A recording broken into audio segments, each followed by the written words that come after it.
Hey everyone! Welcome back to my channel. In today's video, I'm going to show you how to quickly and easily find your Gmail password in Google Chrome. Make sure to like, comment, and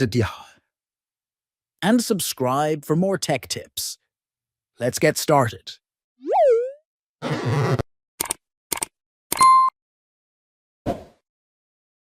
First, open Google Chrome and click on the three dots in the top right corner.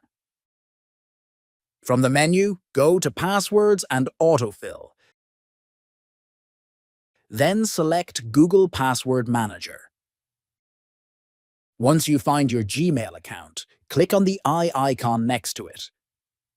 Chrome will ask for your computer password or biometric authentication.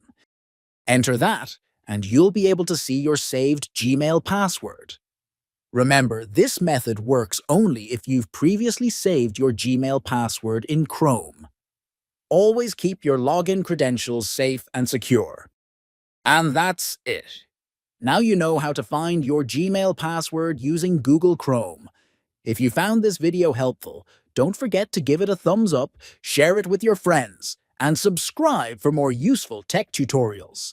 Thanks for watching, and I'll see you in the next one.